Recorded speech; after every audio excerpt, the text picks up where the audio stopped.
Buenos días. Vamos a iniciar este día, esta reunión. Bienvenidos a todos.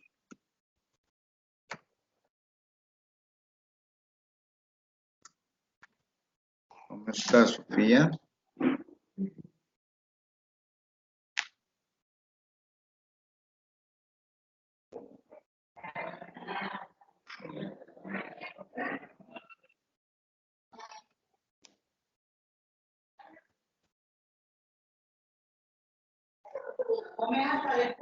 Ay, más, yo comí ya comí, que ahorita estoy grabando.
Licenciado. Hola, buenos días. ¿Cómo está Sofía? Bueno, bienvenida.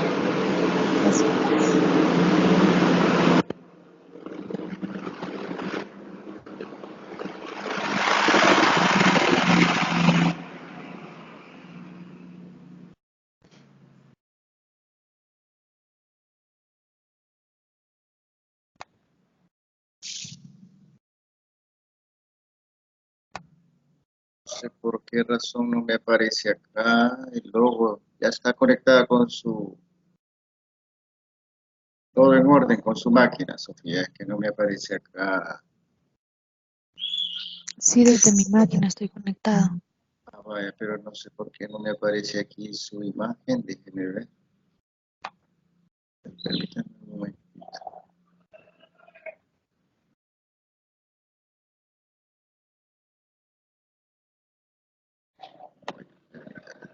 Aquí está.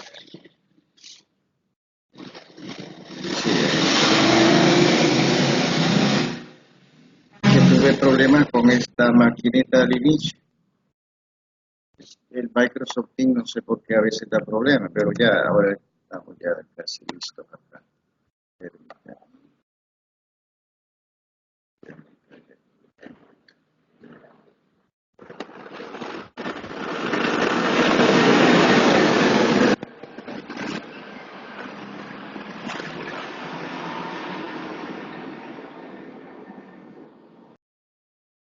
Vamos a ver.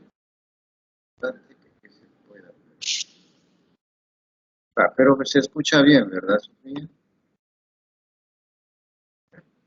Vamos a iniciar entonces. Eh, Primero, revisemos la agenda.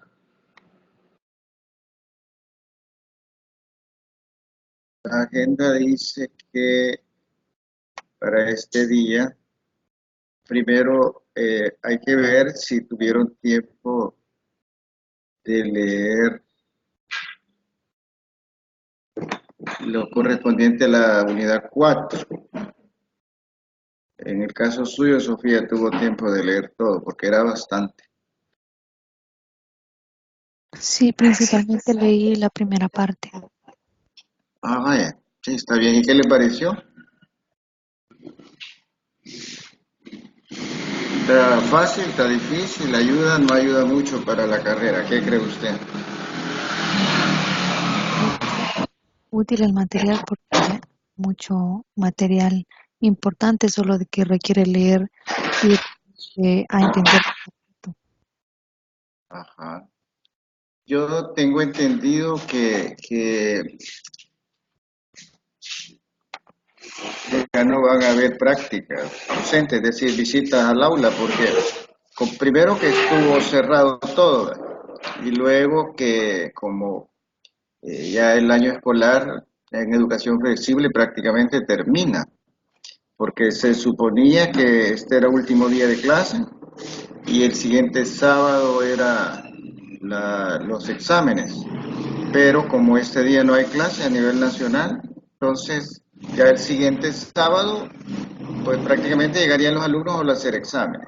El licenciado Zenón mandó un correo, me imagino que usted lo vio, donde dice que solo quedaría la práctica uno y 2. La 3 queda suspendida por esa razón, porque no, eh, pues no hay forma de cómo hacerla. Entonces, prácticamente serían solo esas dos las que estaría en evaluación. Eh, en esta agenda, curiosamente, están retomando algunas cosas de la unidad 2 cuando hablamos de transposición didáctica y la teoría de las situaciones didácticas de Brousseau, pero creo que han retomado esto, creo yo, porque como en algunas tutorías no hubo preguntas, ¿verdad? Preguntas para subir a la plataforma. Por eso podría ser que ahora han retomado las preguntas que corresponden ya a la tutoría 5 y están preguntando cosas de la unidad 2. Pero creo que es por eso, porque deberían ser preguntas de la unidad 5. Sin embargo, pues, bueno, eso es lo que mandaron. Eh, y con las prácticas que ya hizo, ¿qué le pareció la experiencia a usted?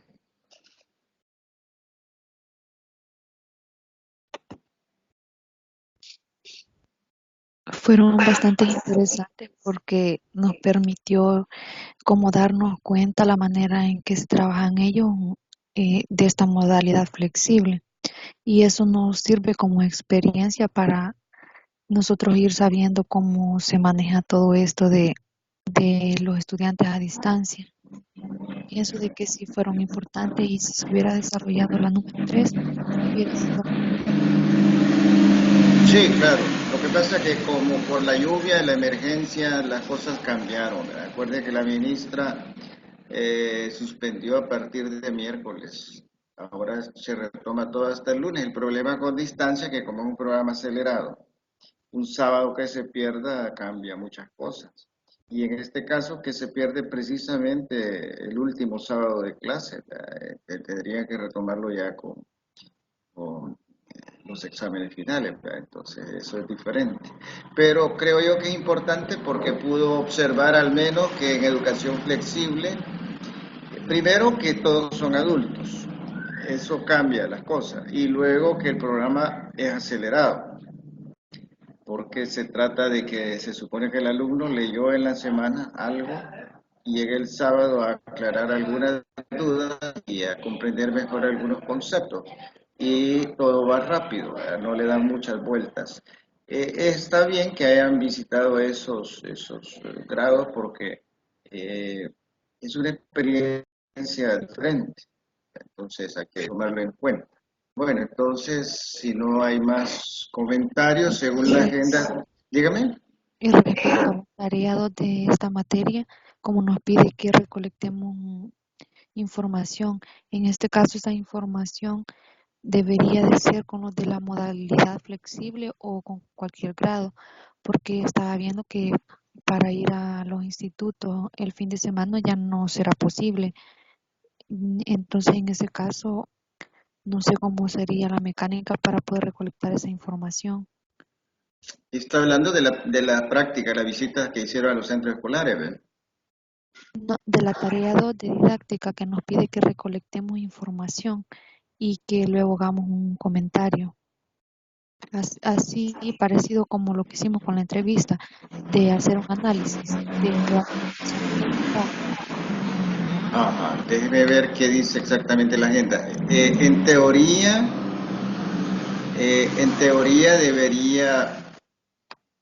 debería ser eh, en la modalidad que ustedes visitaron, ¿verdad? Porque, bueno, se supone que la conocieron mejor, hablaron con los estudiantes, hablaron con los profesores. Pero déjenme ver acá la tarea 2. Déjenme ver antes de continuar. De todas maneras, el material ya lo medio leyó usted, permítame. Ahorita estoy entrando, quiero ver acá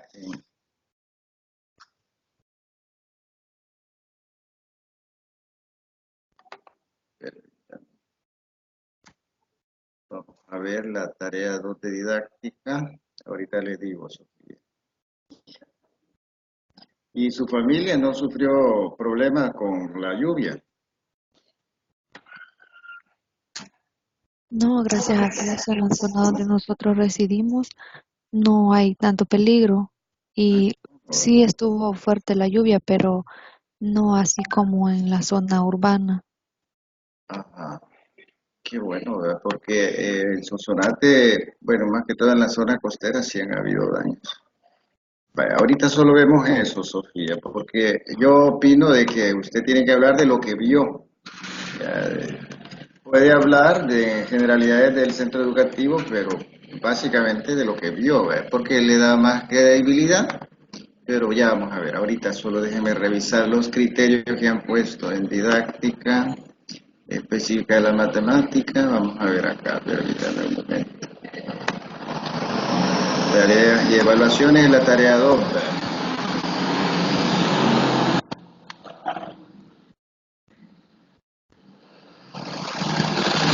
Para aquí dice opciones de la tarea 2. Para revisemos.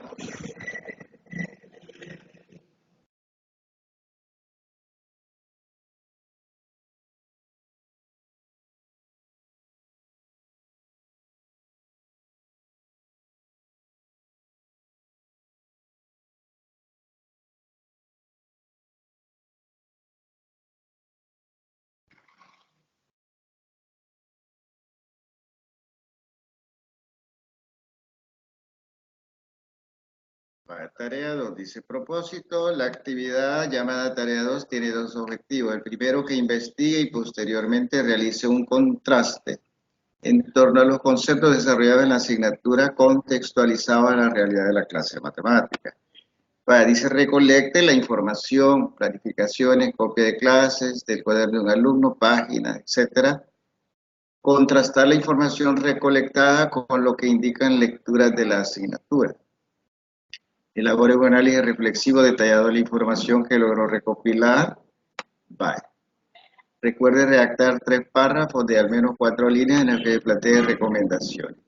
Mire, yo aquí, Sofía, lo que entiendo es que sería bueno que consiguiera el material, ¿verdad? De preferencia de modalidad flexible. Mire, modalidad flexible, este sábado no tienen clase, pero el próximo sí. Creo que son exámenes o clases, no estoy muy seguro, porque como ha cambiado un poco. Pero tengo entendido que el próximo sábado sí van a estar todos los estudiantes, en el caso que usted quisiera ir a visitar, si todavía está tiempo. Si no, pues habrá que conseguir el cuaderno, las notas de algún estudiante. Si usted estuvo, por ejemplo, en modalidad flexible eh, con bachillerato, tendría que conseguir, En ajá, este caso a mí se me complica porque el otro fin llevo la tutoría de otra materia. bueno, puede hacerlo un día antes, un día después con sistema presencial. Porque, por eso le decía, si allá en el centro escolar donde usted fue, ¿con qué grado trabajó usted? ¿Bachillerato o tercer ciclo? Con segundo rato. Segundo de bachillerato, va. Entonces, si usted no puede ir, porque tiene muy saturado el sábado, puede ir a ese mismo centro escolar, si hay bachillerato, a conseguir un cuaderno. Y si no, si no tiene bachillerato, un alumno de noveno grado, préstele todo el material que aquí dice, mire. Si puede prestarle la planificación al profesor, sería bueno. Si no se la quiere dar, pues no importa. Préstele un cuaderno al alumno, préstele todo lo que tenga, las fotocopias, la guía de trabajo, todo. Vaya, entonces repito, si usted vaya al sistema presencial cualquier día de la semana, porque el lunes se normalizan las clases. Preste el material que tenga de un alumno de tercer ciclo. Ahora, si hay bachillerato, que sea de bachillerato. Y luego, ese material, revíselo y compárelo con lo que dice la teoría que hemos visto hasta la fecha. Porque aquí dice contrastar la información con lo que indican lectura de la asignatura. Por ejemplo, en el material que hemos tenido, que hemos revisado en estos sábados pasados, ahí dan muchos criterios, muchos principios. Habrá que ver si toda esa teoría el profesor la aplica. Porque él podría ser que la conozca, pero podría ser que no la aplique. O podría ser que no la conozca y haga de las clases como caiga. Entonces se tiene que comparar. Esto es lo que el profesor hace en la clase. Aquí están los cuadernos como evidencia. Pero eso cuadra o no cuadra con lo que dice la teoría. En eso consiste la tarea 2. Usted ya debe conocer la teoría porque la hemos estado estudiando. Ahora se trata. Entonces usted agarre de forma muy puntual algunos temas porque no es posible verlos todos, ¿verdad? Por ejemplo, cuando hablamos de situación didáctica, ahí le dan las características de una situación didáctica. Bueno, entonces una actividad planteada por el profesor en clase es una actividad didáctica. Entonces usted aplíquele todas esas características, vea si esa actividad realizada cumple o no cumple con lo que ahí dice. Eso es todo. Solo contrastar. Sí, y al final usted puede dar una opinión, ¿verdad? Pero eso va al final. Cuando usted ya revisó varias actividades, ya revisó las planificaciones, los cuadernos de los estudiantes y los comparó con lo que dice la teoría, usted está en capacidad de emitir una opinión con respecto al trabajo de ese docente. Usted puede decir, por ejemplo, al final, que al contrastar lo que hacen en el aula y revisando la evidencia, que son los cuadernos, la guía de trabajo, etcétera, y comparándolo con lo que dice la teoría, que se encuentra en la plataforma de la universidad para esta asignatura, usted considera que el profesor aplica en un buen porcentaje los principios y toda la teoría didáctica vista en clase en la universidad, aplicándola más o menos correctamente en cada actividad desarrollada en el aula. Podría ser una opinión. O podría ser de que algunas cosas hechas en clase no cuadran mucho, ¿verdad? Podría incluso emitir asignarle cierto porcentaje. Lo visto en clase, lo desarrollado en clase, concuerda en un 50% con lo que dice la teoría, o en un 80%, dependiendo si el profesor es muy buen docente o no. De eso se trata. Yo no me complicaría, Sofía. No puedo ir sábado, pues voy a ir de lunes a viernes, porque aquí, ¿yo qué es lo que voy a calificar? Bueno, lo que voy a calificar es ese contraste que usted va a hacer. Que usted, hola Dios, que usted diga esto cuadra, esto no cuadra. Eso es lo que yo voy a calificar. Que si fue de noveno grado, de primero, segundo, pues bueno, al final de cuentas eso no importa. Lo importante es que usted diga lo que dice la teoría cuadra con lo que se realizó en clase. Y aquí está la evidencia, los cuadernos, las guías y todos los ejercicios hechos en clase. Que lo ideal hubiera sido la clase que usted vio, pero como eso no es posible, pero como yo lo que voy a calificar es el contraste. Y al final también su opinión, ¿verdad? Porque después de contrastar, usted ya tiene claro si el profesor aplica o no aplica y de qué forma aplica lo que dice la teoría, ¿verdad? Así que no se preocupe. ¿Está claro esto, Sofía? Sí, solo tengo una duda porque ahí menciona planificaciones. En ese caso es de Si las revisar también. consigue usted, porque a veces los profesores son celosos. Sí, Mire, ¿y sabe por qué a veces los profesores no las quieren dar? No todos, ¿verdad? Yo no estoy hablando de todos, pero hay un buen grupo de profesores que usted le dice, présteme la planificación, se la quieren prestar. ¿Por qué? Por dos razones.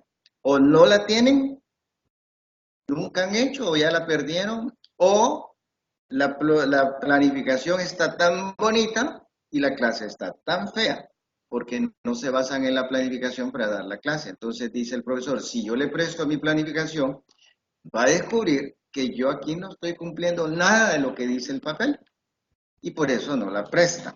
Pero gracias a Dios no son todos los docentes. Hay otros que dicen, sí, aquí está, revísela.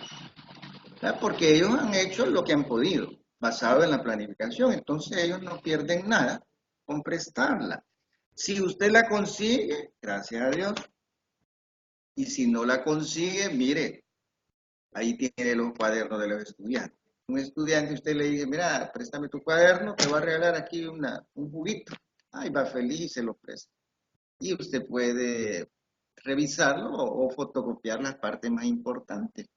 O si le dan guías de ejercicios o cualquier cosa impresa. Y hable con el estudiante también, porque hay cosas que no están en el papel. Sí, pero usted puede preguntarle, mira, hay presentaciones orales o hay demostraciones o lo lleva al centro de cómputo a hacer ejercicio, a usar software de matemáticas. Eso probablemente no está en el cuaderno del estudiante, pero lo hacen.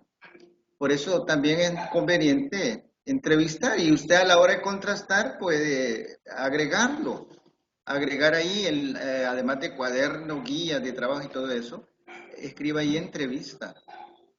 Se puede escribir, por ejemplo, en diálogo sostenido con un estudiante. Él manifestó que realizan sus prácticas en el aula informática y utilizan software de matemáticas, tales como este y este.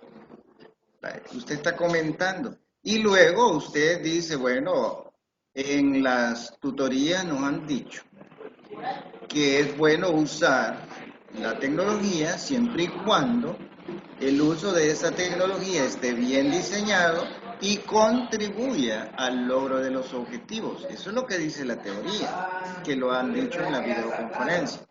Y por lo que el estudiante me contó, este principio o esta condición se cumple por tales y tales motivos.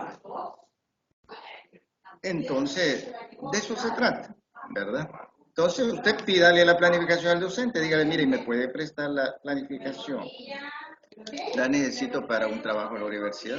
Y si él dice no, entonces no insista, porque a veces no la quieren dar, por lo que ya le dije. Pero puede ser que tenga suerte y dígale, mire, si no le va a pasar nada, esto no se va a publicar en ninguna parte, esto es para mí, para mi formación. Entonces, cuando él va a ver que está en privado todo, le va a decir, va, aquí está.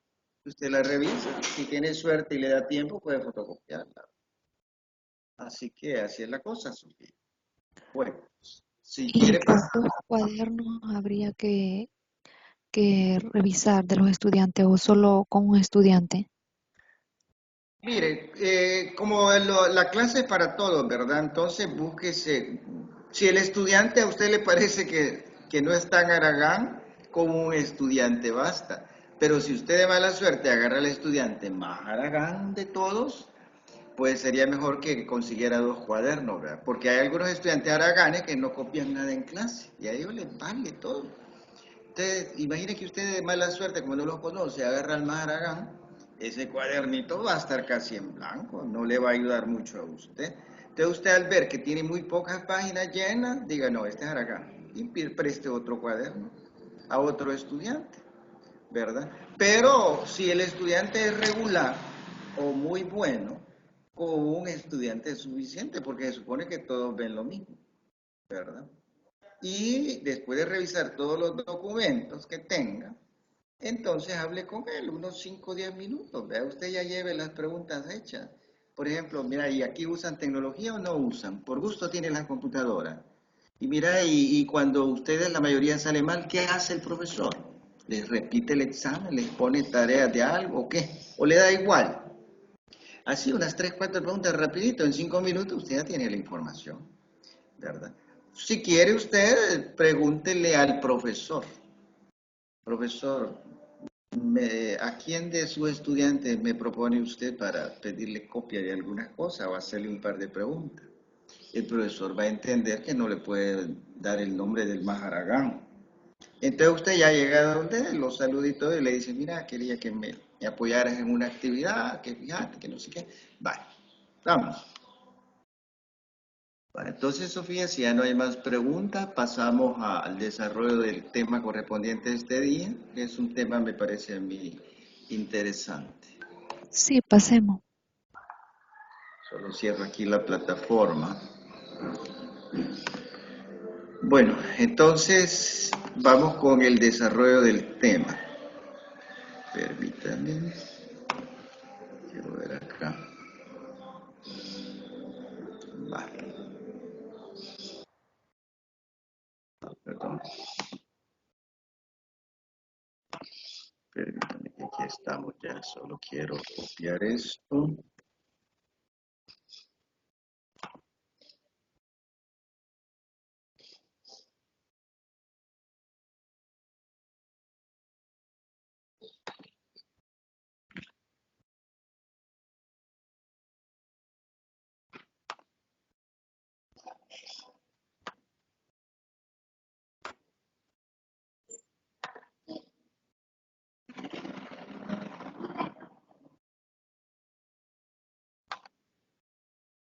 Bueno, vamos entonces con el desarrollo del tema. Estamos hablando de la unidad 4.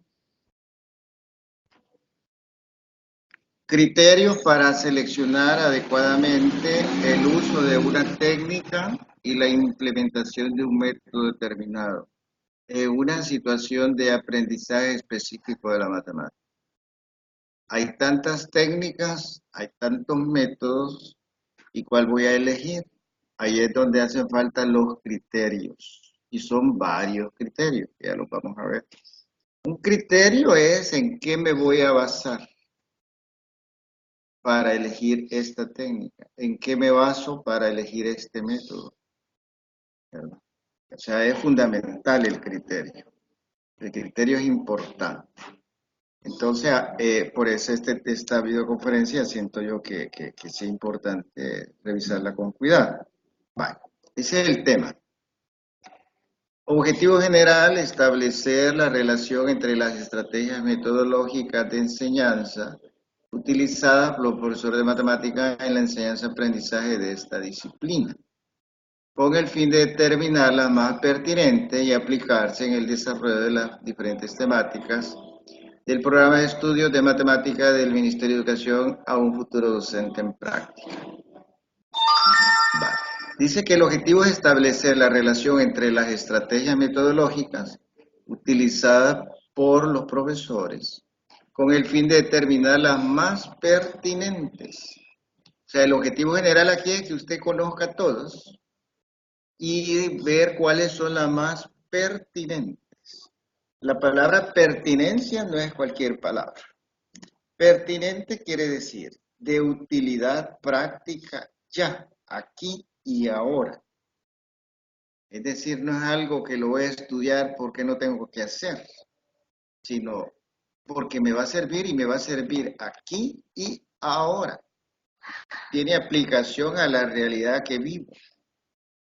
Tiene que ver con la vida allá fuera de la escuela, etcétera, etcétera. Todo eso es pertinencia. Si no es pertinente, bueno, si quiere lo aprende, si no quiere no lo aprende. Porque no es pertinente. No es pertinente. Yo quiero aprender solfa. Si quiero lo aprendo, si no, no. Porque para mí no es pertinente. No tengo ni siquiera un instrumento musical en la casa, entonces aprender solfa, ¿en qué? Bueno, si quiero lo puedo, pero si no, no. Pero si es pertinente significa de utilidad. Sigamos.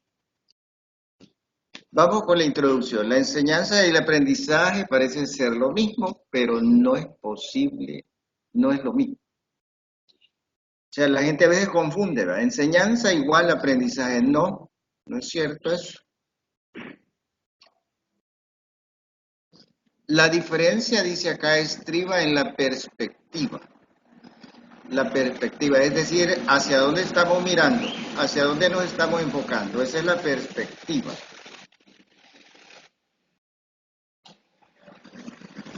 Cuando estamos hablando de aprendizaje, nos situamos en la persona que aprende. Y cuando se menciona la enseñanza, pensamos en el docente.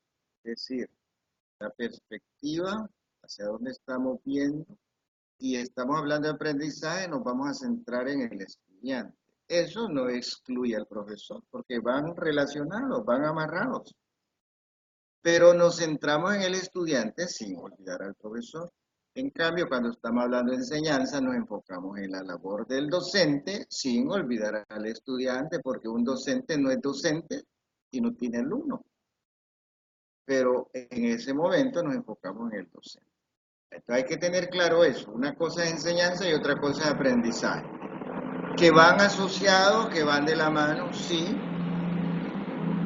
Y aquí hay un pleito porque los autores modernos dicen que eliminemos la palabra enseñanza y que quede solo el aprendizaje.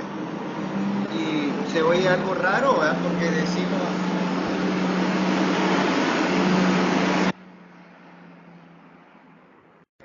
bueno, ¿y entonces quién va a enseñar? ¿Qué es lo que va a aprender el muchacho?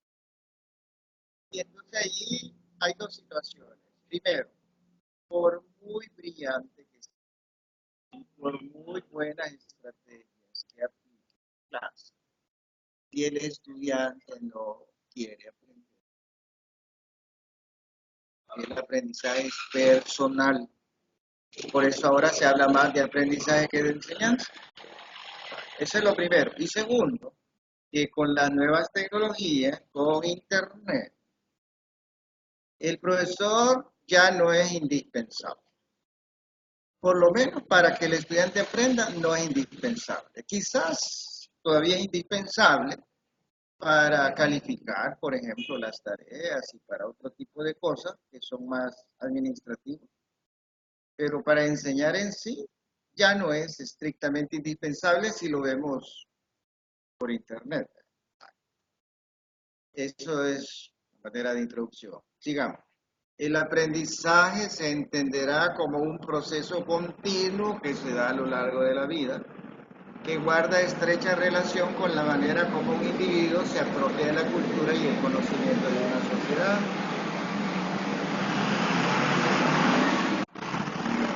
Este proceso le debe permitir un eficaz empleo de las herramientas intelectuales de orden cognitivo y afectivo para hacer un aporte. El aprendizaje, según este concepto, no es concebido solo como adquisición de saberes, sino también como una reelaboración de estos. Aquí estamos hablando de dos cosas.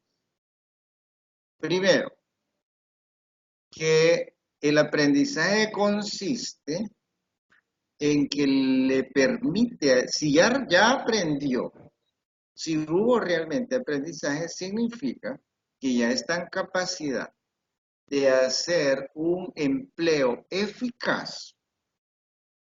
Eficaz va enfocado a los resultados. Entonces, ¿empleo eficaz de qué?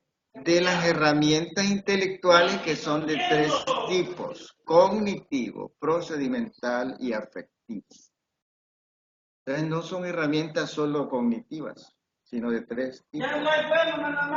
Y significa que este estudiante, porque ya aprendió, ya está en capacidad de hacer un uso eficaz, un empleo eficaz de esa herramienta. Entonces ya no se trata solo de un saber teórico, un saber estrictamente cognitivo, sino es mucho más que eso, es más amplio.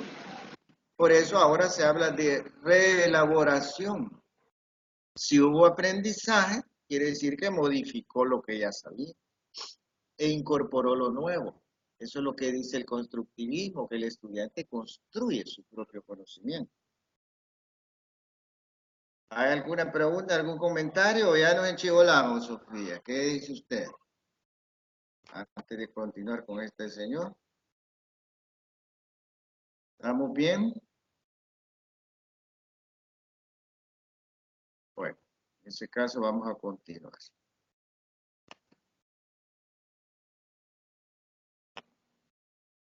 Según Jimeno Sacristán, los diferentes enfoques de enseñanza que han primado son,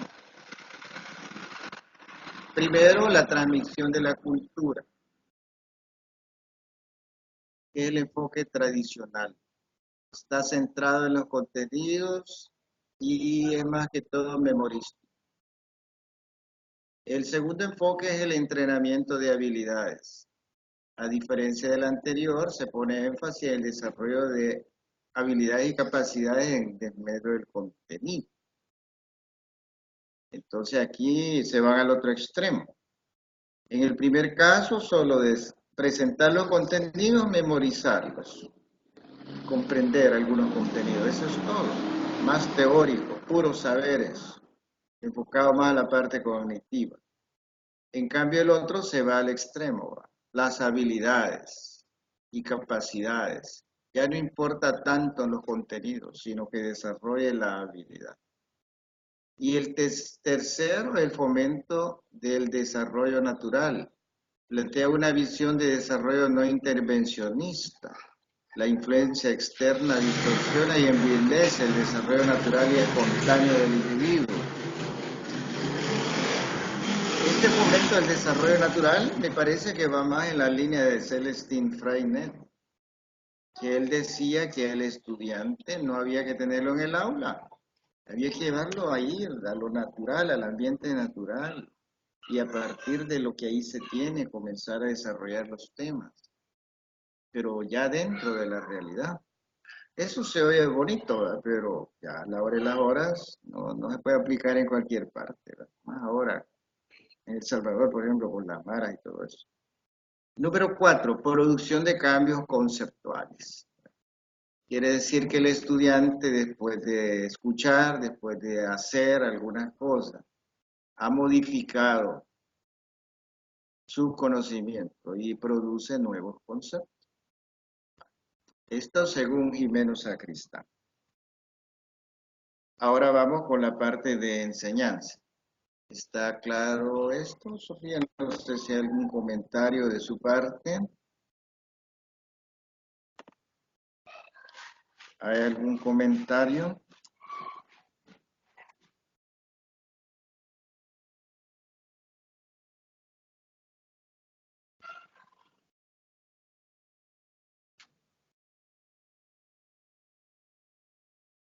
Bueno, sigamos entonces.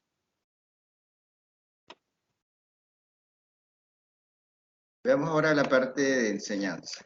Por enseñanza se entenderá el proceso de integración sistemático, dirigido, que facilita la del alumno, al alumno la incorporación a la sociedad a la que pertenece, proveyéndolo de contenidos, procedimientos y actitudes que le permitan ser un aporte a su entorno. Cuando hablamos de enseñanza, dice que es un proceso de integración sistemático. Integración porque abarca varias disciplinas y es sistemático porque se hace de una forma ordenada, cuidadosa, tomando en cuenta todos los principios pedagógicos y todo lo que la didáctica propone. Entonces no es a como salga, sino ordenado. Y además va dirigido, es decir, tiene una intencionalidad. Va dirigido a facilitarle al alumno la incorporación a la sociedad. Porque el alumno no va a vivir solo en una isla, el alumno va a formar parte de una sociedad. Y la enseñanza le va a facilitar esa incorporación, dándole contenidos, procedimientos y actitudes. Esa es una definición un poquito más detallada de lo que es enseñanza. Otra definición de Novak. Una experiencia educativa es un acontecimiento complejo, implica 4 elementos que se distinguen. ¿Cuáles son? El profesor, el que aprende, el currículum y el medio. Ninguno de ellos puede reducirse a cualquiera de los demás y cada uno debe ser tenido en cuenta en la actividad educativa. Entonces son 4 elementos que no debemos olvidar. El profesor, el alumno, el currículum y el medio. Los 4 elementos son importantes, los 4 van de la mano y no todos no se pueden reducir a uno. Es decir, son 4 y ahí están. No puedo decir, solo el docente. Vaya, me va a quedar solo con el docente. Pues ese no es docente completo porque él no tiene alumnos, a nadie está formando. Se puede decir es un docente a media. Igual que el alumno. ¿Quién lo orienta? Ah, es que mire yo en internet. Pues sí, pero en internet hay tanta información, se va a perder con tanta información. ¿Y por qué se va a perder? Por su poca experiencia y porque no tiene bases tan fuertes para poder tener los criterios que digan esta información sí, esta no. El alumno necesita del profesor. ¿Y el currículum solo qué? Es letra muerta porque no hay quien la enseñe y no hay quien la aprenda. Y el medio, bueno, el medio ahí está. Hayan o no haya alumnos, el medio sigue.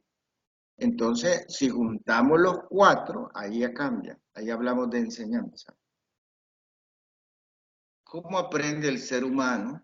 Aquí vamos a entrar primero con lo que dice Dewey. Es un autor norteamericano que se hizo famoso porque él era muy práctico. Para él, dar clases significa aprender haciendo. Y él quería formar gente que se incorporara al nomás salir de la escuela al trabajo, y trabajo en la industria. Usted sabe que la industria tiene sus requisitos. Entonces, por eso él se hizo famoso y todavía tiene mucha influencia en el sistema educativo norteamericano.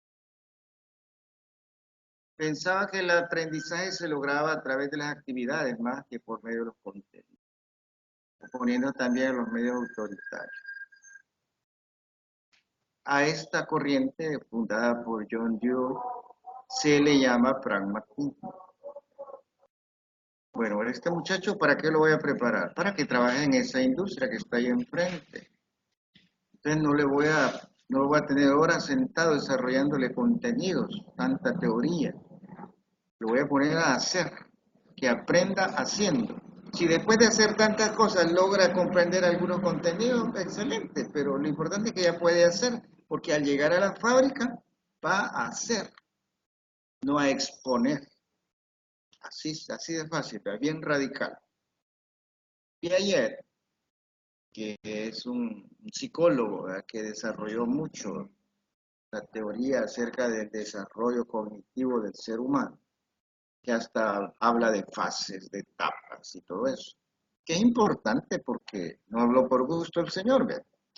Piaget dice que el aprendizaje ocurre por la reorganización de las estructuras cognitivas como consecuencia de procesos adaptativos al medio. Entonces, Piaget considera que el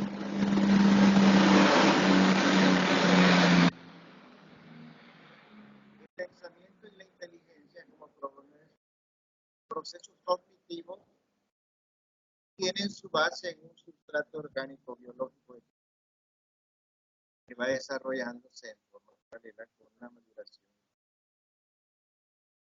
Entonces, la opinión fundamental de Piaget es que el estudiante aprende como consecuencia de que se tiene que desarrollar procesos adaptativos al medio.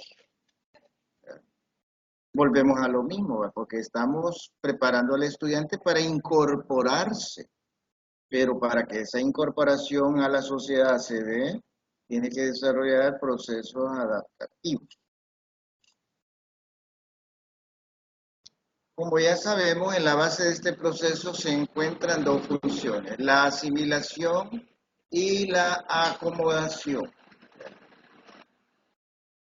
Esta adaptación se entiende como un esfuerzo cognitivo del individuo para encontrar un equilibrio entre él mismo y su ambiente. La asimilación, el organismo incorpora información al interior de las estructuras. Es decir, asimilar es más que todo un proceso interno. Yo observo, yo escucho, yo miro y luego incorporo eso a mis procesos cognitivos y se genera un nuevo conocimiento. Lo que la realidad me mostró, lo que yo vi, lo que yo sentí, lo que yo percibí, lo incorporo a mis estructuras cognitivas. Ese proceso se llama asimilación. La adaptación es más externa, porque se trata de ir formando un equilibrio entre la persona y su ambiente. Pues eso que se ve como tan obvio y tan fácil, ni es obvio ni es fácil. ¿Ya? Porque lo que pasa es que la escuela, la familia, la sociedad nos ha estado preparando desde que nacemos y por eso ese equilibrio entre la persona y el ambiente nos parece tan natural, pero realmente no es tan natural. Ha habido todo un proceso, formación consciente o inconsciente. Estos mecanismos de asimilación y acomodación conforman unidades de estructuras cognitivas que Piaget denomina esquemas. Estos esquemas son representaciones interiorizadas de cierta clase de acciones o ejecuciones, como cuando se realiza algo mentalmente. Aprender, en resumen, se concibe a partir de la reestructuración de la estructura cognitiva interna del aprendiz, de sus esquemas y estructuras mentales. De tal forma que al final de un proceso de aprendizaje deben aparecer nuevos esquemas y estructuras como una nueva forma de equilibrio. Por eso muchos autores modernos insisten en que lo único que hay en el salón de clases es aprendizaje. La enseñanza, pues sí, ahí está, pero si la enseñanza no se sabe dar y el estudiante no tiene la actitud adecuada, pues ahí está la enseñanza, pero nunca se dio el aprendizaje. Entonces, porque el aprendizaje es más que todo interno y es personal. Si lo que se le presenta al alumno estimula sus sentidos, llama su curiosidad, llama su atención y se pone a reflexionar, a analizar, a hacer, entonces va a llegar un momento en que eso se interioriza. Su estructura cognitiva que tenía se modifican hasta llegar a un equilibrio. Y cuando se llega a ese nuevo equilibrio, entonces se ha dado el aprendizaje, pero se ha dado internamente. Ausubel, un psicólogo norteamericano, con su teoría del aprendizaje significativo, aparece en oposición al aprendizaje memorístico o mecánico. Es decir, Ausubel habla de aprendizaje significativo y quiere eliminar de una vez por todas el aprendizaje memorístico o mecánico. Significativo se refiere tanto a un contenido con estructuración lógica propia, como aquel material que potencialmente puede ser aprendido de modo significativo, es decir, con significado y sentido para el que lo internaliza. Vaya, mire, Ausubel dice que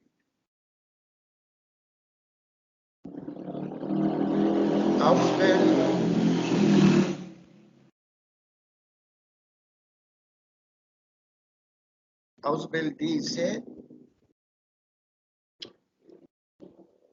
que un aprendizaje es significativo si reúne dos condiciones: que tenga significado para él y que tenga sentido para él. Y no todo tiene significado para él, ni todo tiene sentido para él. ¿Sí?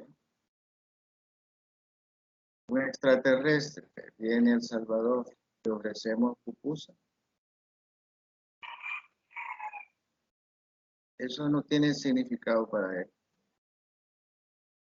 y no tiene sentido para él. Ellos se alimentan de otra forma. Entonces, si el aprendizaje va a ser significativo, significa que para el estudiante, eso que se ha planteado en clase, tiene un significado. El caso de la mamá, ¿quién es la mamá para el hijo? Ah, bueno, tiene un significado hermoso. ¿Y qué sentido tiene ese concepto de madre? Ah, bueno, es la que me protege, es la que me cuida, y aunque ya pasen los años, para ella somos un niño o una niña. Entonces, por ahí va la cosa.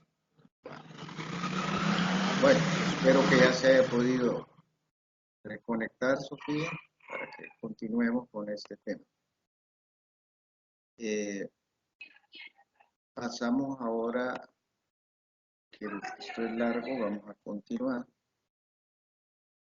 Los conceptos previos que presenta un nivel superior de abstracción, generalización, son denominados por Ausubel organizadores avanzados.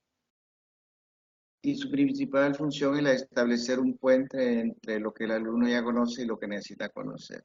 Pero esto ya son detalles acerca de la teoría de Ausubel. Desde el punto de vista didáctico, el papel del mediador es el de identificar los conceptos básicos de una disciplina dada, organizarlos y jerarquizarlos para que desempeñen su papel de organizadores avanzados. Es decir, cómo va a organizar el material, los contenidos, los conceptos, los procedimientos, las actitudes, el profesor, para que se conviertan en organizadores avanzados, de acuerdo con la teoría de Ausubel. Ausubel distingue entre tipos de aprendizaje y tipos de enseñanza. El aprendizaje puede ser repetitivo o significativo según que lo aprendido se relacione arbitraria o sustancialmente con la estructura cognitiva. La enseñanza desde el punto de vista del método puede presentar dos posibilidades ampliamente compatibles. Primero se puede presentar el contenido y los organizadores avanzados que se van a aprender de una manera completa y acabada. Posibilidad que Ausubel llama aprendizaje receptivo. O se puede permitir que el aprendizaje descubra, integre lo que hace ser asimilado. En este caso se llama aprendizaje por descubrimiento.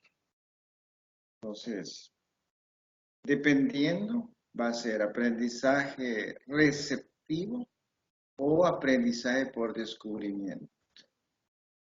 ¿Y cuál es mejor? Pues los dos son buenos. Entonces, pero como cada persona es diferente de otra, lo ideal sería que el docente presente o enfoque su clase en un momento de la clase usando el aprendizaje receptivo y en otro momento el aprendizaje por descubrimiento, porque tiene una variedad de alumnos y no todos son iguales, por eso. Dado que en el aprendizaje significativo los conocimientos nuevos deben relacionarse sustancialmente con lo que el alumno ya sabe, entonces hay que cumplir con ciertas condiciones. Primero, son tres condiciones. ¿Sí? Sí, tres. Primero, el contenido que se ha de aprender debe tener sentido lógico. Es decir, ser potencialmente significativo por su organización y estructuración.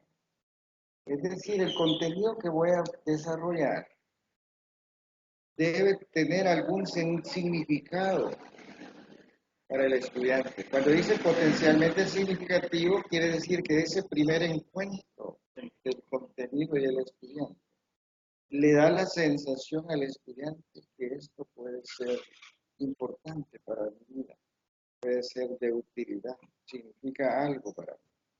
Eso es un primer momento, por eso habla de potencialmente significativo, que después debe ser significativo de verdad. El contenido debe articularse con sentido psicológico en la estructura cognitiva del aprendiz mediante su anclaje en los conceptos previos. Es decir, aquí ya vamos cuando el estudiante comprendió lo que se le presentó y ahora está como integrándolo, digamos, con sus conceptos previos, enlazándolo. Lo que dirían los constructivistas está construyendo. Y tercero, el estudiante debe tener deseo de aprender, voluntad de saber, es decir, que su actitud sea positiva hacia la aprender. Si no quiere aprender, no tiene deseo de saber, pues aunque el profesor sea brillante y utilice los métodos más efectivos del mundo, el aprendizaje no se va a dar porque eso es personal. Lo más que podemos hacer nosotros es estimular a ese estudiante para que le den ganas de aprender. Pero lo de que él va a aprender, eso es personal. Y se dan muchos casos de esos. Entonces el estudiante, por eso en las clases siempre se da unos 5 minutos, 10 introductorios para estimular al estudiante, que él vea o comprenda que lo que se va a desarrollar en la clase le va a ser de gran utilidad, que tiene sentido y significado para él. Si esa parte yo no la desarrollo como docente, aunque las actividades sean buenas, pues me quedo corto todavía, el aprendizaje no va a ser completo, porque faltó lo esencial, que es la parte motivadora para el estudiante. Bueno, según dice el profesor, que esto realmente me va a servir. Quiero ver si es cierto y comienza a revisar y dice, sí, ya entendí, ya le encontré qué significado tiene para mí. Y es un gran significado.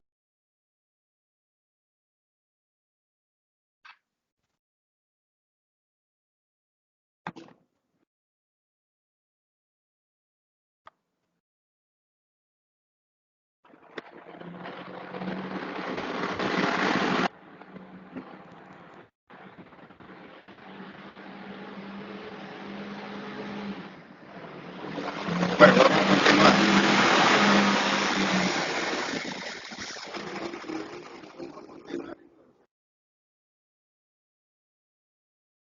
Estrategias de enseñanza ahora.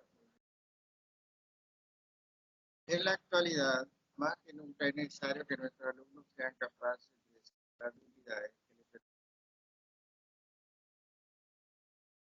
No hay tanta información en Internet que debemos aprender a manejar tanta información. Entonces estamos hablando de aprender a aprender. ¿Aprender qué? El aprendizaje de habilidades con las cuales aprender contenidos. De eso se trata ahora. Porque el estudiante tiene que aprender a buscar, seleccionar, analizar críticamente e integrar en sus esquemas cognitivos la información para desenvolverse exitosamente en la sociedad. Por tanto, el estudiante debe aprender procedimientos y estrategias para manejar la información. Eso es lo primero. Hay tanta información que debemos darle al estudiante. Eh, Técnicas para que pueda aprender a manejar tanta información.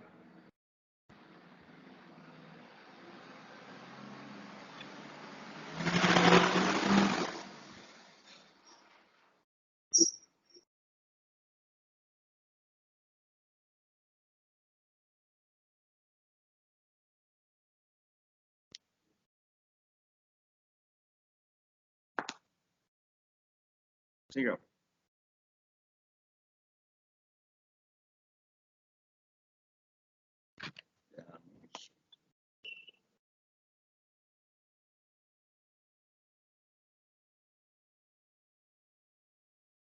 Pero vamos a continuar. Espero que pueda conectarse. ¿Cómo conseguimos aprendices estratégicos? estratégicos? La respuesta parece ser sí. Necesitamos profesores estratégicos. Para ello, los alumnos deben ser capaces de aplicar estrategias de aprendizaje y estas deben ser mediadas por alguien. Ese alguien es el profesor. La mediación del profesor parece ser lo fundamental del proceso de enseñanza. La mediación en este caso tiene el sentido de acercar al alumno al conocimiento a través de estrategias que le permitan a éste sentir que lo aprendido es significativo y que está adquiriendo una serie de habilidades que no solo podrá aplicar en una situación específica, sino a lo largo de toda su vida. La conclusión es clara. La intensidad y calidad con que el adulto realiza el traspaso del control de los procedimientos de aprendizaje al niño, o sea, la mediación, condicionará sus posibilidades de interiorización y representación de la realidad cultural que le ha tocado vivir y consecuentemente determinará su integración a ella. Es decir, la mediación tiene que ser hecha con cuidado para que realmente sea productiva, de mucha ayuda al estudiante.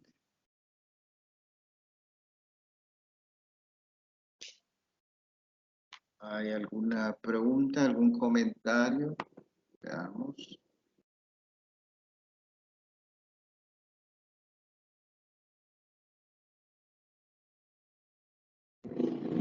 Bueno, vamos a continuar. Okay.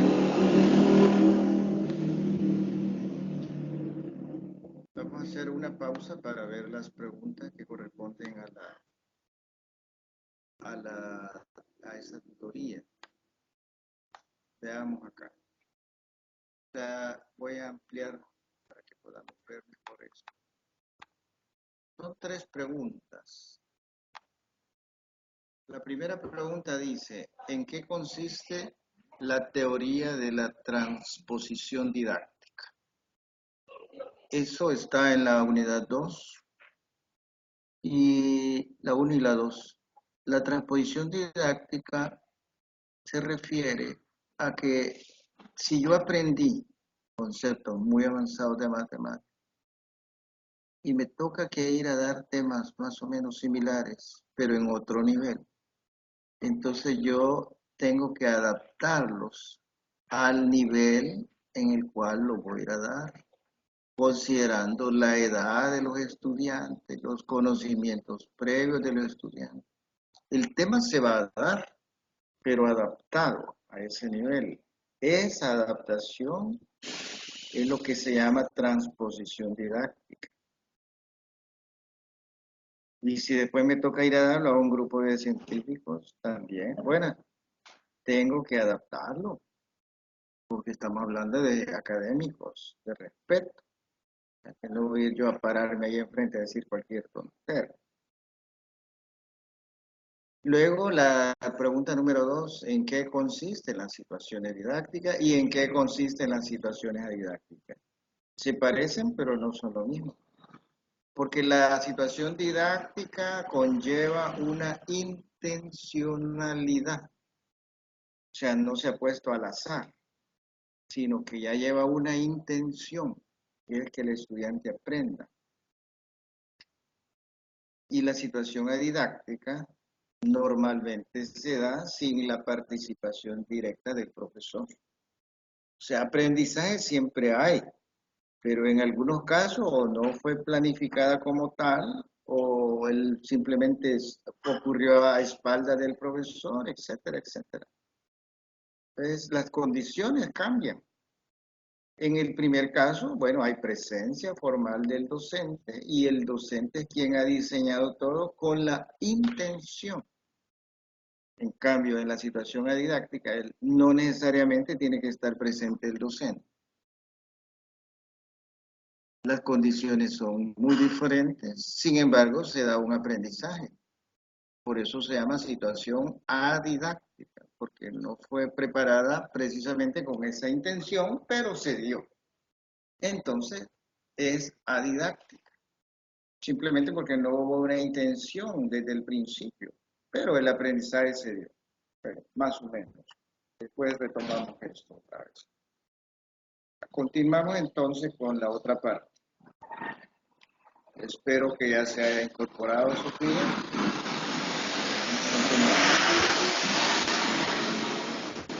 Estamos. Hay tres estilos de enseñanza en los alumnos, en las aulas. Primero, número uno, enseñar a los alumnos a seguir instrucciones al pie de la letra. El método tradicional. Eso llega, el alumno tiene que memorizar, el alumno es más pasivo que activo, etcétera, etcétera. Y todas las tareas son repetitivas. Es un aprendizaje más o menos mecánico, pasivo. Quizá en algún caso puede ser de utilidad. Número dos, un segundo estilo de enseñanza tiene que ver con una mayor promoción de la participación del alumno en su proceso. Aquí en este segundo estilo, el profesor intenta que el alumno conozca y utilice de forma adecuada los procedimientos curriculares específicos de la tarea en cuestión. Aquí el alumno alcanza el conocer, la comprensión y la aplicación. Es decir, ya avanzó, conoce el tema, comprende el tema y sabe cómo aplicarlo, que ya es otro nivel. Ya la parte memorística pasiva quedó un poquito lejos. Y un tercer estilo de enseñanza es aquel en el cual el profesor procura ser un agente mediador activo, desarrollando en el alumno las habilidades que le permitan a este reflexionar sobre lo que hay que hacer, cómo hay que hacerlo y por qué, antes, durante y después de realizar la tarea. En este tercer estilo de enseñanza encaja perfectamente el método de resolución de problemas. ¿Quién se inventó el problema? ¿El profesor? ¿Basado en qué? Basado en el conocimiento del tema, en el conocimiento de los alumnos, los objetivos que se pretende lograr al desarrollar el contenido, etcétera, etcétera. Y ese problema que él plantea va a hacer reflexionar al estudiante, ya sea de forma individual o en grupo, porque el problema tiene solución, pero la solución no es tan común, no es tan obvia, no es tan evidente. El alumno tiene que analizar, tiene que pensar, tiene que reflexionar, tomar en cuenta una serie de conocimientos para más o menos vislumbrar por dónde puede estar la solución. Y una vez que logró ver por dónde está la solución, pues encontrar esa solución, plantear matemáticamente la solución y resolver. Allí estamos ya en otro nivel, porque el profesor fue como el que diseñó ese escenario, pero quien realizó todo, básicamente es el estudiante. Y por eso aprendió más. Porque ahí entraron en juego todas las habilidades y todo lo que menciona la taxonomía de Bloom, la capacidad de análisis, la capacidad de síntesis, etcétera, etcétera. Además del trabajo en equipo, que es importante. Las estrategias de aprendizaje. Para aprender, el sujeto moviliza diversos procesos cognitivos. Procesos que están relacionados con la memoria, la codificación y la recuperación de la información. Las estrategias de aprendizaje son los mecanismos de control de que dispone el sujeto para dirigir sus modos de procesar la información y facilitan la adquisición del almacenamiento y la recuperación de ella. Las estrategias de aprendizaje son contenidos procedimentales, pertenecen al ámbito del saber hacer, son habilidades que se utilizan para aprender. Son los procedimientos puestos en marcha para aprender.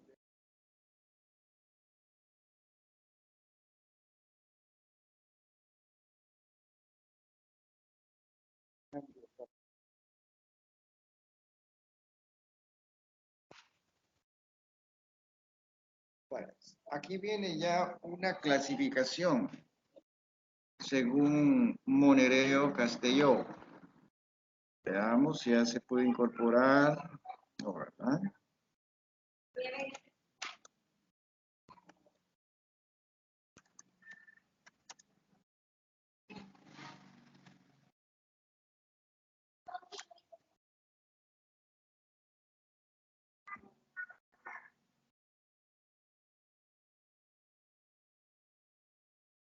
Bueno, vamos a continuar entonces. Aquí viene una clasificación de este autor. Dice que, bueno, las estrategias de aprendizaje según este autor, primero, son capacidades, aptitudes o competencias mentales que se aprenden y que se pueden enseñar. Entonces hay que tomar en cuenta eso. Capacidad, aptitud o competencia. Número 2, tienen una orientación hacia una meta identificable. Conforman una articulación de procesos. Implican utilizar selectivamente los recursos y capacidades disponibles. Son dinámicas, flexibles y modificables.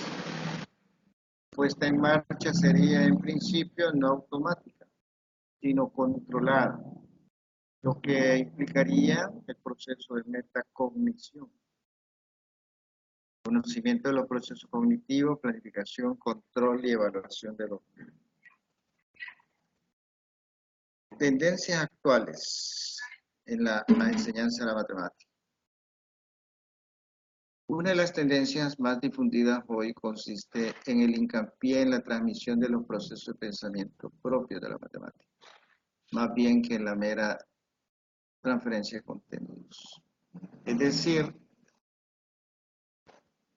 el objetivo primordial es transmitir al estudiante los procesos de pensamiento propios de la matemática.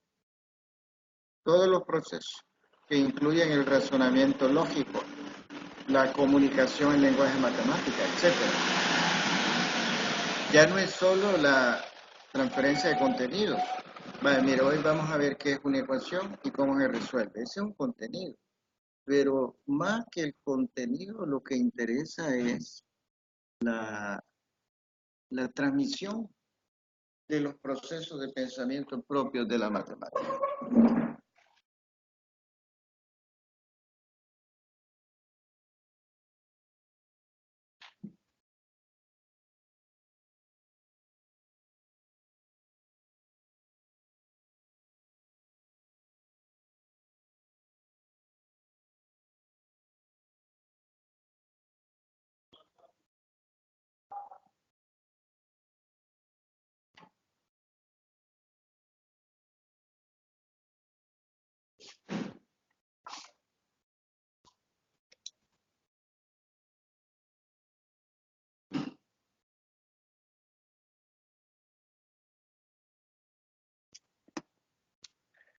La enseñanza con el énfasis en la resolución de problemas es actualmente el método más utilizado.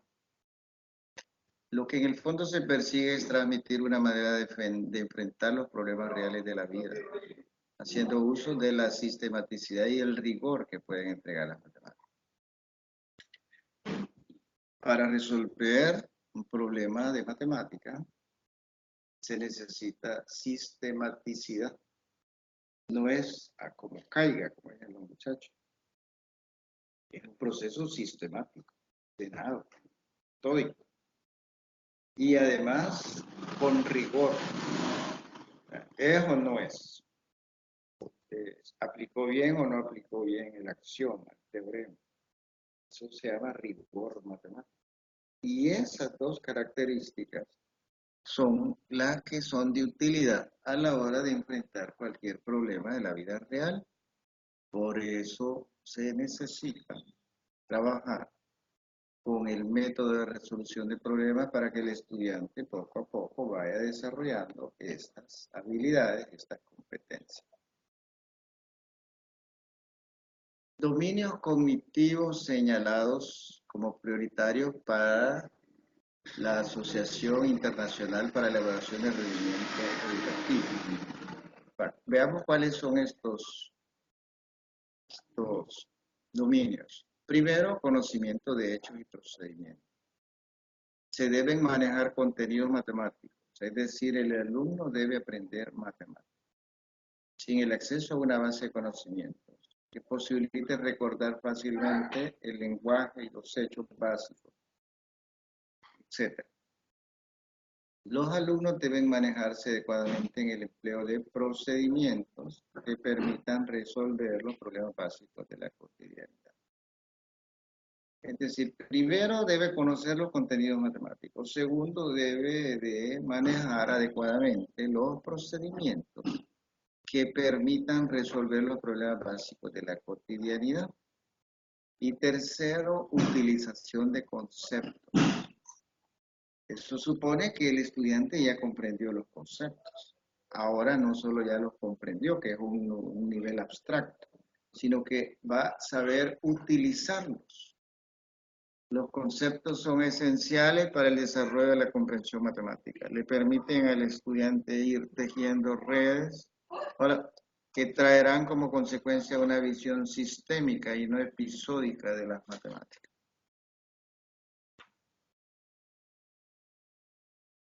Resolución de problemas habituales. Este es el otro dominio cognitivo.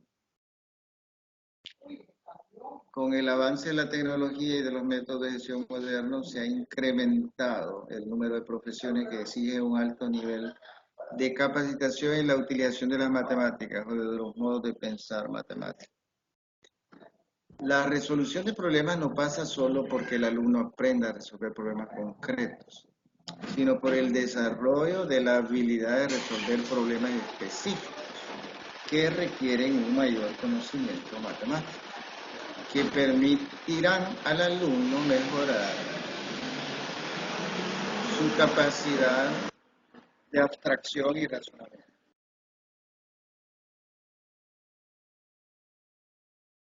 Es decir, el método de resolución de problemas le va a ayudar al estudiante para mejorar su capacidad de abstracción y razonamiento. Es decir, ya a niveles altos, según la taxonomía de Bloom. Y la última dice que es el razonamiento. El razonamiento matemático implica la capacidad de pensamiento lógico y sistemático. Incluye el razonamiento intuitivo e inductivo, basado en patrones y regularidades que se pueden utilizar para llegar a soluciones para problemas no habituales. Estos problemas plantean al estudiante exigencias cognitivas que superan lo que necesita para resolver problemas habituales. Es decir, que el estudiante debe tener capacidad de pensamiento lógico y sistemático. Y eso solo lo da la matemática. Y ese pensamiento lógico y sistemático incluye el razonamiento intuitivo e inductivo. Intuitivo, la intuición, ¿verdad? Intuir por dónde va la solución de eso. Y la inducción. Inducción significa ir de lo particular a lo general.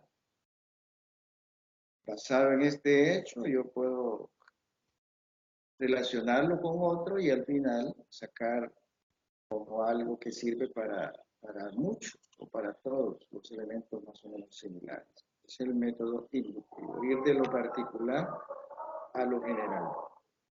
Son capacidades ya de otro nivel, de nivel superior. Si revisamos la taxonomía de Bloom, ahí encaja todo esto en los niveles superiores.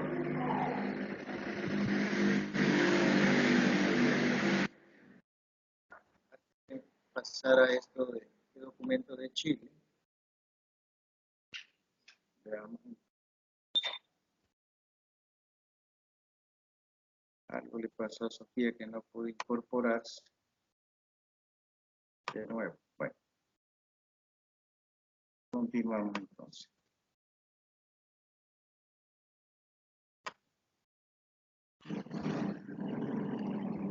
Según el Ministerio de Educación de Chile, Las características de la matemática son: su aprendizaje enriquece la comprensión de la realidad.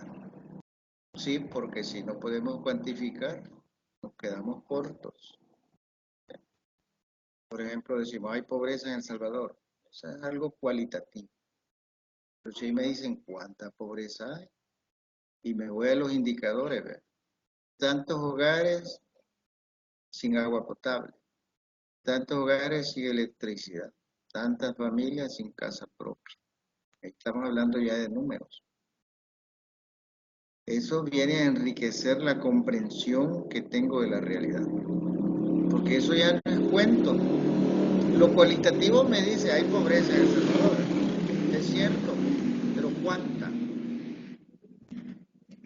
Si yo me pongo ya con los indicadores y encuentro los números, eso me da una visión más completa de la realidad, más profunda. Ya hablamos de porcentaje. Hay muchos desempleados en El Salvador, sí es cierto, pero ¿cuánto?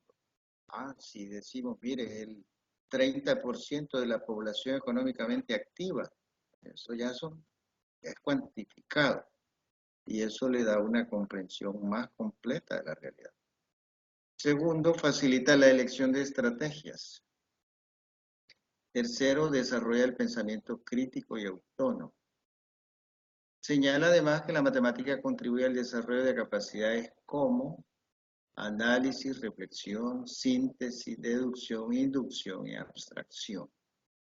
Todas esas capacidades son necesarias y necesarias no solamente para resolver problemas matemáticos, para cualquier tipo de problema. Los médicos necesitan esas capacidades. Análisis, bueno, este paciente, ¿qué es lo que tiene?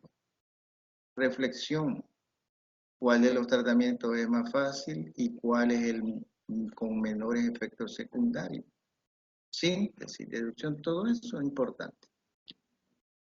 Otras capacidades son confianza en sí mismo, autonomía y aceptación de los errores propios y ajenos. Pues después de darse duro con un problema y poderlo resolver, aumenta la autoestima, la confianza en sí mismo, el respeto hacia los demás, porque no solo uno se equivocó, varios nos equivocamos, pero al final superamos eso. Ahora viene la diferencia entre estrategias, técnicas y actividades. El método dice que debería reservarse a los procedimientos que obedecen a algún criterio o principio ordenador de un curso de acciones. Método cuando se hace referencia a pautas, orientaciones, guías de investigación o la adquisición de conocimientos que estén bien definidos. El método es más general, abarca básicamente todo. El método se basa en alguna teoría o en algunos principios bien definidos. La estrategia, que ya va después del método, es una guía de acción. Fíjense bien, guía de acción, porque la teoría ya se concentró en el método. Ahora ya pasamos de la teoría a la acción y para ello necesitamos una guía. Esa es la estrategia. Porque la estrategia orienta la obtención de ciertos resultados. La estrategia da sentido y coordinación a todo lo que se hace para llegar a la meta. Mientras se pone en práctica la estrategia, todas las acciones tienen un sentido, una orientación. Pero la estrategia debe estar fundamentada en un método. Por eso es que lo primero que hay que definir es un método, porque el método es general. La estrategia es un sistema de planificación aplicado a un conjunto articulado de acciones. Permite conseguir un objetivo para obtener determinados resultados. Entonces, primero está el método, después la estrategia. Y la estrategia es la que guía la acción. Una estrategia, según Avancini, resulta siempre de la correlación y de la conjunción de tres componentes.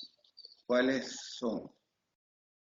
El primero es proporcionado por las finalidades que caracterizan el tipo de persona, de sociedad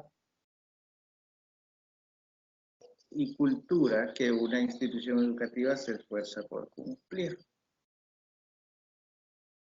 Esto último hace referencia a la misión. Es decir, la estrategia que vamos a usar va orientada o lleva de forma implícita o explícita la misión de la institución. Segundo, procede de la manera en que percibimos la estructura lógica de las diversas materias y sus contenidos. Se considera que los conocimientos que se deben adquirir de cada una presentan dificultades y variables.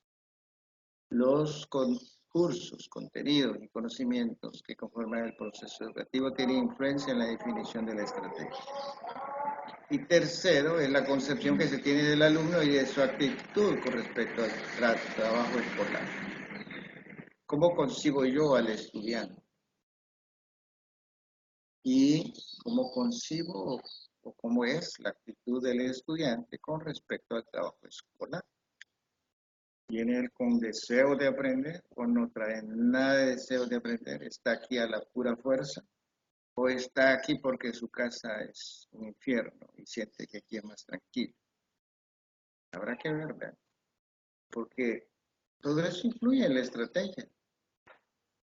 Yo voy a elegir. La estrategia didáctica hace alusión a una planificación del proceso de enseñanza-aprendizaje.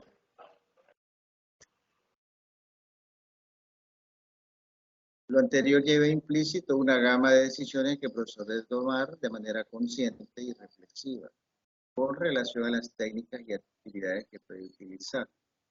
Es decir, está el primer nivel, que es el método, está el segundo nivel, que es la estrategia, y ahora ya estamos hablando de otro nivel inferior, que abarca las técnicas y actividades. La estrategia didáctica es el conjunto de procedimientos apoyados en técnicas de enseñanza, que tienen por objeto llevar a buen término la acción didáctica, es decir, alcanzar los objetivos de aprendizaje. Entonces, digamos que la estrategia se apoya en técnicas. La técnica es como una herramienta que ayuda a la estrategia para lograr las metas. Ahora la definición de técnica. Técnica didáctica es también un procedimiento lógico y con fundamento psicológico destinado a orientar el aprendizaje del alumno.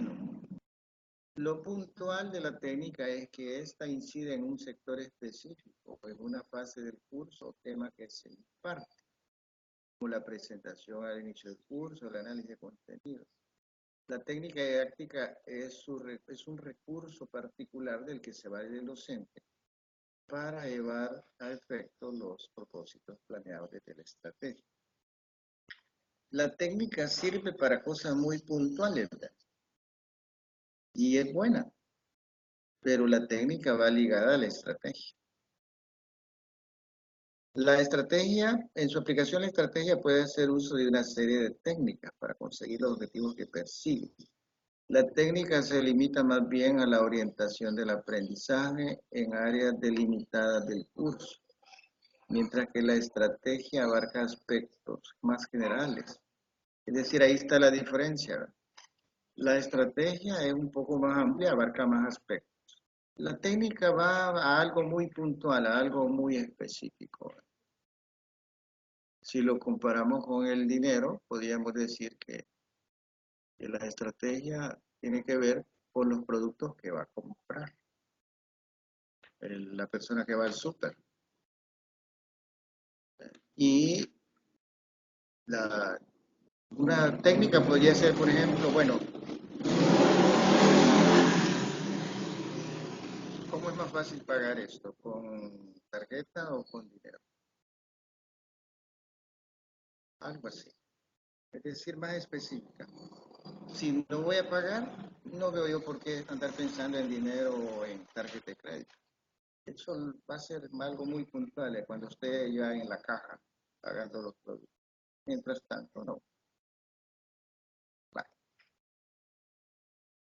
Las técnicas son procedimientos que buscan obtener eficazmente a través de una secuencia determinada de pasos o comportamientos, uno o varios productos precisos. Determinan de manera ordenada la forma de llevar a cabo un proceso Sus pasos definen claramente cómo ha de ser guiado el curso, las acciones para conseguir los objetivos propuestos. Aquí vemos como un resumen, ¿verdad? ¿Qué es estrategia? ¿Qué es técnica? Y las técnicas, para que se puedan realizar, necesitan de las actividades. Las actividades son parte de las técnicas y son acciones específicas que facilitan la ejecución de la técnica. Son flexibles y permiten ajustar la técnica a las características del grupo.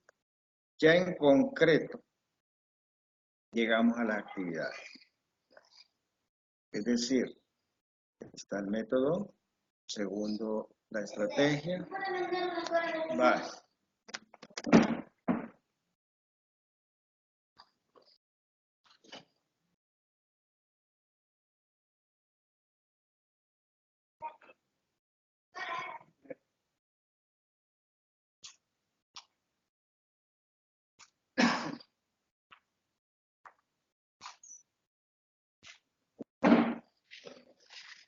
Entonces,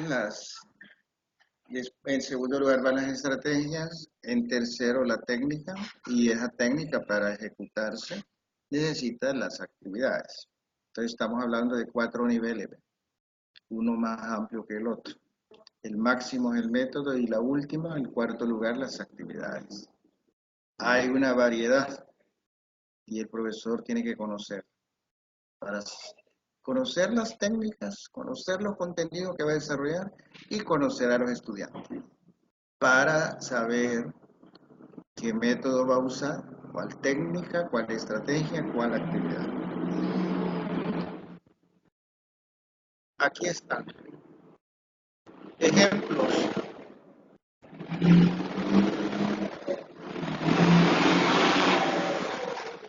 Ejemplos de estrategia, aprendizaje colaborativo. De estrategia. Vamos a hacer este trabajo dividiéndolo en partes, cada quien hace su parte. Luego hacemos el compilado, lo revisamos para presentar. Pero eso abarca todo el trabajo que va a hacer. Las técnicas son método de caso, método de proyecto. Es decir, ya como agarrando una parte nada más de todo. Y ejemplo de actividades, búsqueda, análisis, síntesis de información. Hay muchas actividades que hacer con el simple método de casos, análisis de casos, estudio de casos. Hay un montón de actividades que hacer. El modelo de rediseño y la estrategia y técnicas didácticas. Pero déjenme ver si ya es posible que se haya vuelto a conectar. Todavía no, ¿verdad? Bueno, vamos a continuar porque el tiempo avanza.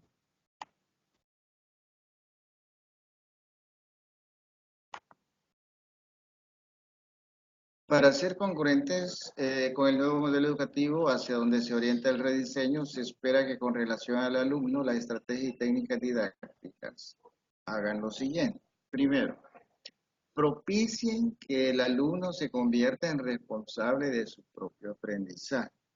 Propiciar no quiere decir imponer, obligar. Propiciar es que le vamos a crear las condiciones que le permitan a él aprender. Segundo, asuma un papel participativo y colaborativo. Las estrategias y técnicas deben lograr involucrar al estudiante, a todos los estudiantes. El estudiante que no logramos involucrarlo es el que va a hacer desorden, es el que va a causar problemas, porque no lo hemos logrado involucrar, no está haciendo nada en clase. Además, debe tomar contacto con su entorno para intervenir social y profesionalmente en él, a través de actividades como trabajar en proyectos, estudio de casos, proponer solución a problemas. Es decir, cuando el estudiante de alguna forma debe entender que no hay un divorcio entre la escuela y la realidad que se vive. Si aquí en la escuela me hablan del SIDA, en ciencia, es porque allá afuera los hospitales tienen pacientes con SIDA. y hay un virus que se anda propagando. Entonces, lo que me va a enseñar en la escuela tiene que ver con la realidad que se vive allá afuera. Eso queda más evidenciado con el método de proyecto. Me van a hacer un proyecto de investigación sobre el virus de VIH.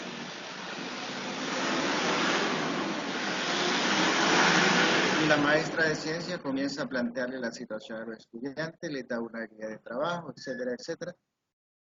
Les da unas orientaciones generales y después ellos salen a conseguir la información. Después se reúnen para hacer ya el resumen y ver cuál es el producto que le van a presentar a la maestra de ciencia. Otra cosa que se espera lograr es que el estudiante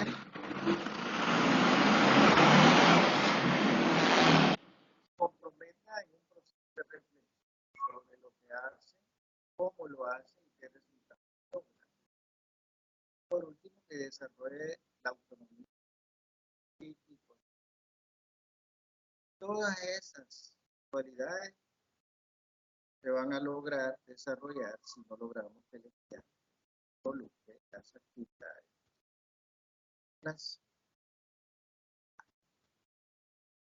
En el modelo educativo planteado por el rediseño, el papel del profesor se diversifica y habla de dos funciones. En un primer momento le toca planear y diseñar las experiencias y actividades necesarias para la adquisición de los aprendizajes previstos, así como definir los espacios y recursos adecuados para su logro. Esto lo hace el profesor antes de iniciar el curso. Y en un segundo momento le toca a él facilitar, guiar, motivar y ayudar a los alumnos durante su proceso de aprendizaje y conducir permanentemente el curso hacia el objetivo. ¿Por qué dice facilitar, guiar? Porque el principal protagonista es el alumno. El docente va a la par de él guiándolo, orientándolo, pero quien va a realmente trabajar y hacer las cosas para construir su conocimiento es el estudiante. El estudiante llevado de la mano por el profesor. El profesor viene a ser como mediador, guía. Los momentos ya señalados llevan a pensar en las diferentes alternativas didácticas. Entre estas alternativas están, y aquí hay un montón de alternativas, el método de casos, el aprendizaje basado en problemas, método de proyectos, técnica del debate, etcétera, etcétera. ¿Y cuál voy a usar?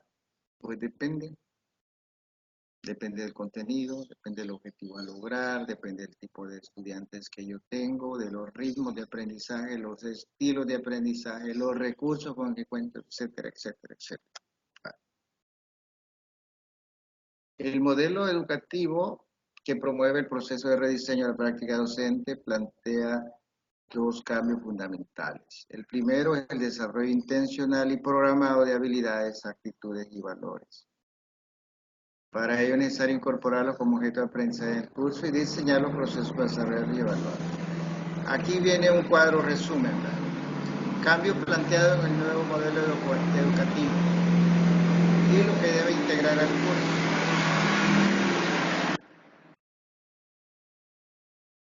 Y lo que quiero es desarrollar de manera intencional y programada habilidades, actitudes y valores. Debo integrar al curso actividades de aprendizaje que fortalezcan eso.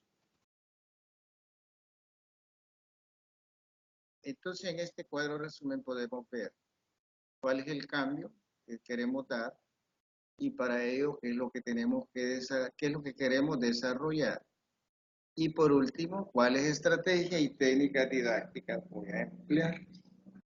Sería muy bueno que ustedes tranquilamente puedan revisar con cuidado el cuadro. Por ejemplo, veamos un caso. Dice, convertir el proceso de uno centrado en la enseñanza a uno centrado en el aprendizaje individual y colaborativo. Y con eso, ¿qué quiero lograr yo? ¿Qué quiero desarrollar en los estudiantes? Bueno, el razonamiento, el autoaprendizaje, etcétera, etcétera. ¿Y cuáles estrategias y técnicas debo utilizar? Aquí me dan una gran lista. Y todas las que están en la lista cuadran para eso. Pero como son muchas, ¿cuál voy a elegir? Allí volvemos a lo mismo. ¿Qué depende? Depende de los factores que ya mencioné. Al final de cuentas, la técnica y la estrategia elegida debe servir para desarrollar en los alumnos el autoaprendizaje. Uno de los principales objetivos del proceso del rediseño del aprendizaje es el aprendizaje amplio y profundo de los conocimientos. La estrategia y técnica deben ser los vehículos para lograrlo. ¿Correcto?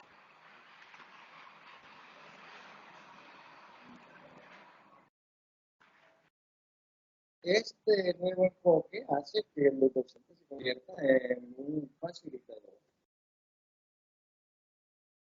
en una guía, porque quien va a llevar el protagonismo es el estudiante. Convertirlo en un sujeto activo que construye su conocimiento. Al utilizar diferentes estrategias y técnicas didácticas, el aula se transforma en un lugar donde se realizan tres actividades de gran importancia. Número uno, el profesor comprueba si se han adquirido los conocimientos y en el nivel que él esperaba.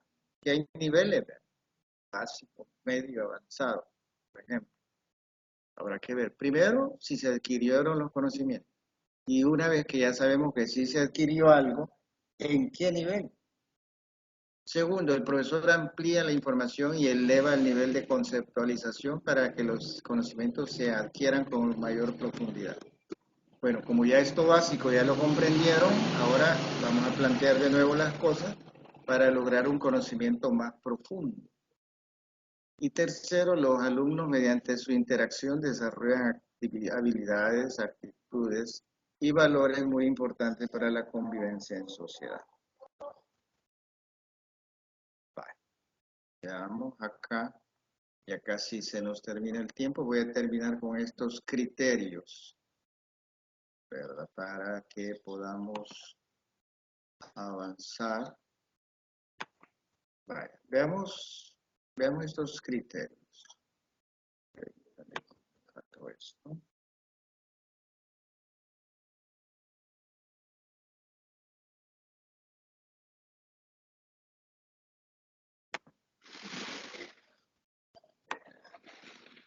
Criterios para la selección de estrategias y técnicas didácticas. Veamos primero, son 5 criterios. Validez. Se refiere a la congruencia respecto a los objetivos, es decir, a la relación entre actividad y conducta deseada. A eso se refiere la validez, a la congruencia que debe haber. Si el objetivo que yo pretendo alcanzar cuadra, ¿verdad?, con la estrategia, entonces procedamos, hay que hacerla. A eso le llaman ellos validez. Luego la comprensividad, también en relación con el objetivo, se refiere a si la actividad lo recoge en toda su amplitud, tanto en el ámbito de cada objetivo como en el conjunto de todos ellos. Hace referencia a los objetivos, porque los objetivos son importantes. Número 3, variedad. Debe haber variedad. Si vamos a evaluar, que sea de diferente modo. Si vamos a realizar esto, que sea de diferente, usando diferentes técnicas. ¿Por qué?